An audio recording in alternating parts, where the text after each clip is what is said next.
Assalamualaikum warahmatullahi wabarakatuh. Nama saya Siti Murtia dengan NIM 188225043 dari Prodi Pendidikan Bahasa Inggris Universitas Pancasakti Bekasi. Di sini saya akan menjelaskan tentang krisis moral peserta didik guna menyelesaikan tugas UTS perkembangan peserta didik dengan dosen pengampu Ibu Yanti Rusmiati MPD. Krisis moral adalah sebuah hal yang terjadi di saat seseorang mulai kehilangan karakter baik dalam diri mereka yang menyebabkan masalah dalam kehidupan sehari-hari mereka. Krisis moral paling ringan yang bahkan dianggap menjadi hal yang lumrah pada kehidupan siswa saat ini adalah kehilangan budaya minta maaf, tolong, dan terima kasih banyak. Ada beberapa hal yang menyebabkan penurunan moral pada siswa, yaitu yang pertama, kurangnya perhatian orang tua saat di rumah. Salah satu penyebab utama yang membuat penurunan moral pada anak adalah kurangnya perhatian orang tua. Tidak sedikit orang tua yang menyerahkan anak pada pihak sekolah sepenuhnya, merasa sudah memberikan pendidikan yang cukup karena setiap hari anak berangkat ke sekolah.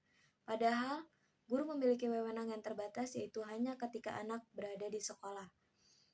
Saat di luar sekolah, anak kembali menjadi tanggung jawab orang tua. Artinya, orang tua pun memiliki andil dalam keberhasilan pendidikan karakter di sekolah, sebab anak lebih banyak menghabiskan waktu di luar sekolah. Yang kedua, guru tidak memperhatikan setiap anak secara menyeluruh.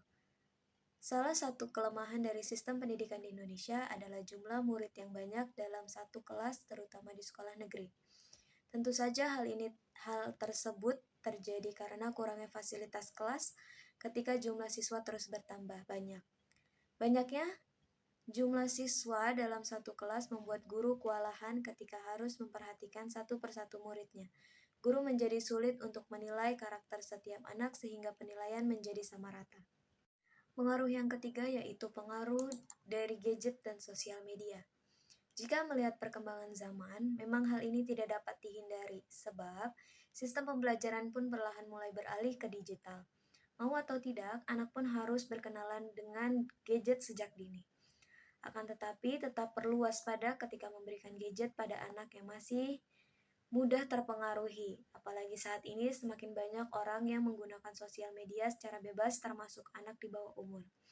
Belum ada filter pada sosial media yang membuat anak dapat melihat semua konten yang tersaji di dalamnya.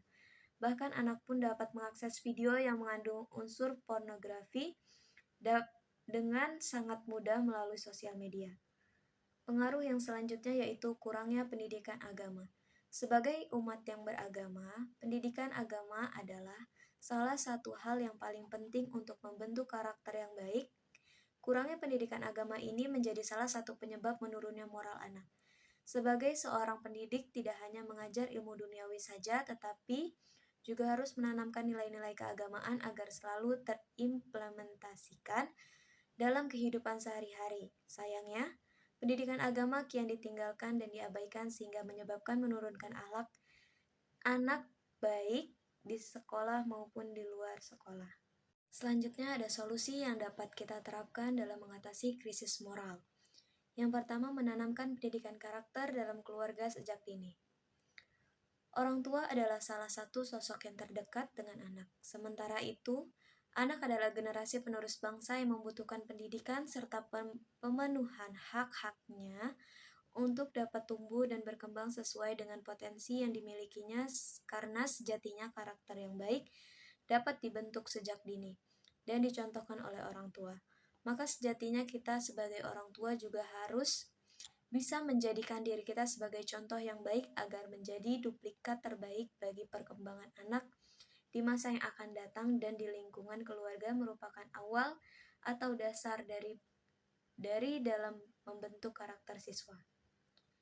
Yang kedua ada memilih sahabat dan teman bergaul di lingkungan yang tepat dan benar. Pertemanan dan pergaulan sangat mempengaruhi karakter dan sifat-sifat dasar anak. Karena dalam diri seseorang, apalagi tahap remaja di mana mereka mencari jati diri mereka sangat mudah dipengaruhi oleh orang lain. Oleh karena itu, orang tua sebaiknya lebih memperhatikan serta memantau bagaimana pergaulan anak-anak di luar dan dengan siapa mereka berada di luar rumah atau keluarga, sehingga tumbuh kembang dalam karakter siswa menjadi lebih terjaga. Solusi yang selanjutnya yaitu memanfaatkan perkembangan iptek dengan baik dan tepat. Perkembangan iptek harus dimanfaatkan dengan baik dan tepat. Dengan teknologi, kita dapat mengakses dengan mudah hal-hal apapun yang kita inginkan. Makin maraknya video porno di kalangan remaja dapat merusak moral. Oleh sebab itu, kita harus dapat memantau akses atau situs apa yang anak kita lihat dengan mendampinginya dan memberikan edukasi yang tepat. Jika perlu membatasi jam penggunaan iptek, bisa kita lakukan serta memberikan bimbingan yang tepat sebagaimana fungsi dan manfaatnya bagi anak kita demi tumbuh kembang moralnya. Yang selanjutnya ada mengenalkan dan meningkatkan iman dan takwa. Mengenalkan dan meningkatkan iman dan takwa kepada Tuhan Yang Maha Esa merupakan hal yang penting sebagai solusi karena sesuatu apapun yang dilandasi dengan iman dan takwa tidak akan mengarah ke hal-hal yang negatif, bahkan biasa sebagai pondasi awal anak untuk mengetahui batasan yang bisa mereka lakukan. Kita dapat mengingatkan dan menghindarkan bahwa ada Tuhan yang selalu mengawasi apapun yang kita lakukan, sehingga anak sadar bahwa apapun yang dilakukan di dunia ini tentu ada konsekuensi serta pertanggungjawabannya di akhirat kelak. Moral merupakan letak ketinggian martabat seseorang. Oleh karena itu, marilah pertebal moral dan akhlak kita guna menciptakan masa depan yang gemilang. Hakikat pendidikan bukanlah tentang angka, tapi proses. Pembelajaran yang diberikan harus membentuk moral siswa untuk bisa mencapai hasil yang terbaik. Maka nikmatilah prosesnya, terutama proses pembentukan moral diri siswa ke arah yang lebih baik. Sekian presentasi yang bisa saya sampaikan. Kurang lebihnya mohon maaf. Wassalamualaikum warahmatullahi wabarakatuh.